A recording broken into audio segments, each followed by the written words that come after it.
tokokotisa biso est-ce que eloko malongo eza kuna kati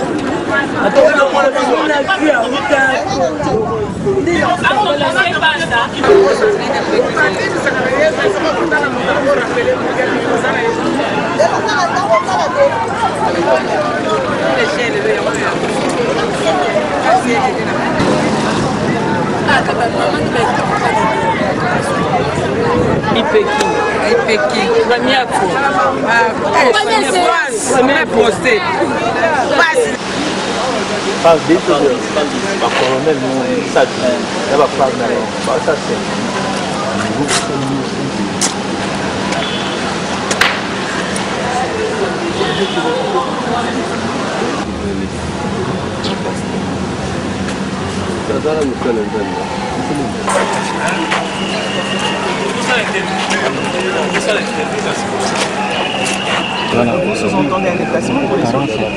Je pense que tel qu'il est, ça nécessite quand même un déplacement.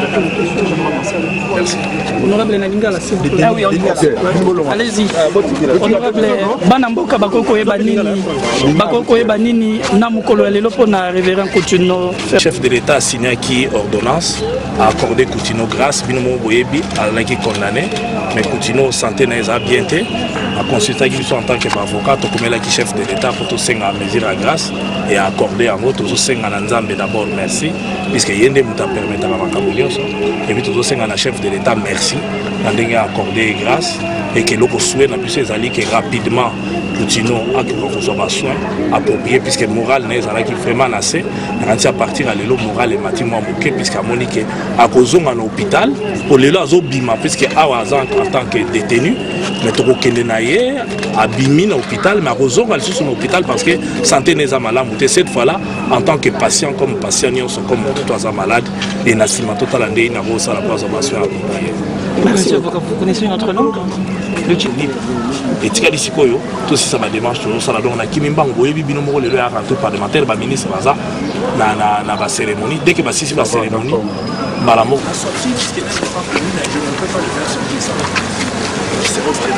et Bakenzambe a sali musala na le coup maison n'est pas un colo yende mettre en circonstance attend sans y donc ça te va prière à bananzambe nyonso ya monde entier va sali fouti donc les afru ya ngate ya mutu monte ya bananzambe na armée de victoire na batutu balela de près de lui nzamba fouti biso ça c'est deux pour remercier le chef de l'État au pe muteme tout ami pour asale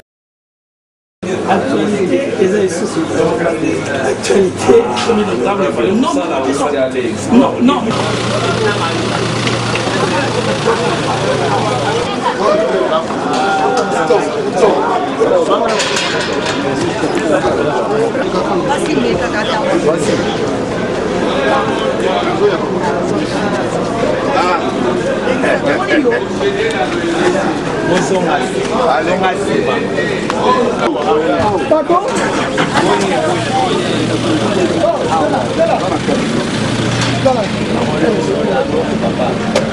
Isabelle.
Messieurs de la presse, votre attention faire lecture du texte.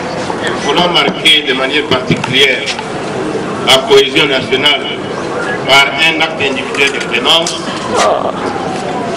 Le président de la République, chef de l'État, a pris une ordonnance, l'ordonnance numéro 14 par 035 du 14 septembre 2014 portant mesures individuelles de grâce. Et en son article premier, l'édit est accordé à M. Coutinho Fernando la remise totale de la peine restant à purger dans le cadre de l'arrêt rendu en date du 2 octobre 2008 sous RPA 031/06 par la Cour.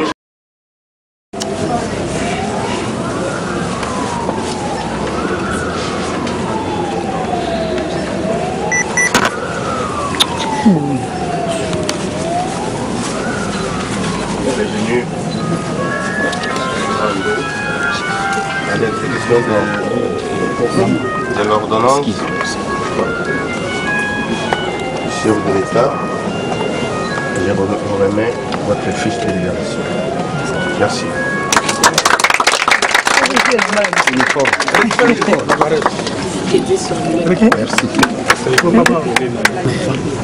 Merci. De la ligne des taxements de Kinshasa, de la panneau centrale de Makala, est obligé de retirer la garde au centre, à l'hôpital de centre garde. Merci.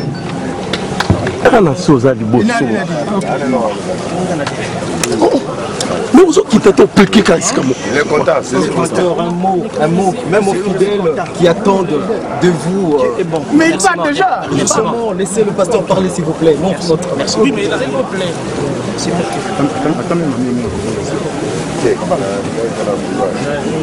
Bon, peut-être un seul mot. Oui, un seul mot. Un seul mot. Dieu est bon. Voilà, amen, c'est tout. Amen.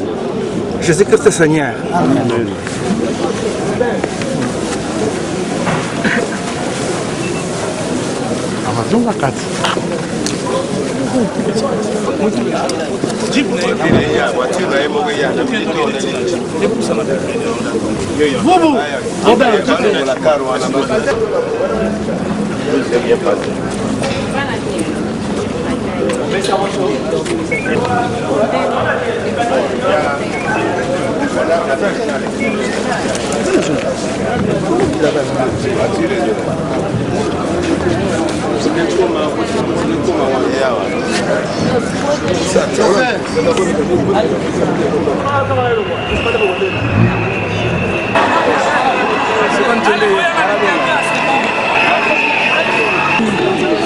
Coutinho aza libanda yeyo abimi akomi longi. Ok. Vite très lisible, très bien. C'est très bien. Bon, Serge Nanzondo batindi caméra te. Déjà avec vous en a besoin d'image pour l'émission. Bazar une distraction. Base en distraction depuis le matin. Depuis le matin. Allô maman. Ah na va Coutinho place moko. Ah bana nini na yoana. Na jeep na yi. Bien l'église. OK l'église. Mon cas on pile. Oui. Non, c'est ma façon de commenter. Viens à l'univers. C'est maman côté à terre, toi tu galères. C'est mesure de la place on se passe des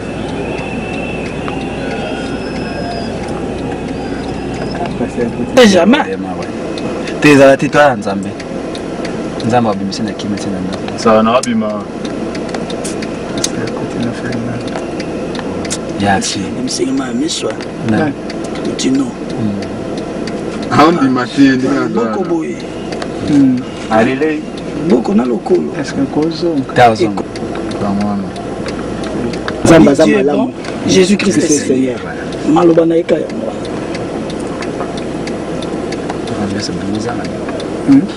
Ambasa mbuza ba batanani wazali bana watakuwa avec document non non wewe mara mama yindi mara kama moto dans prison Coutinho viété liboso papa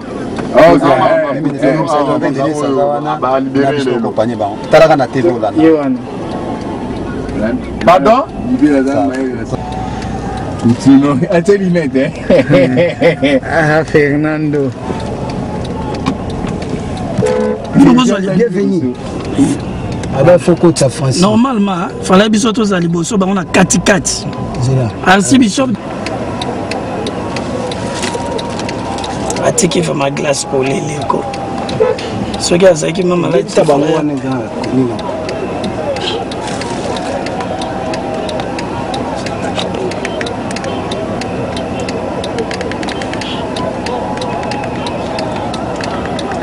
Allez, tu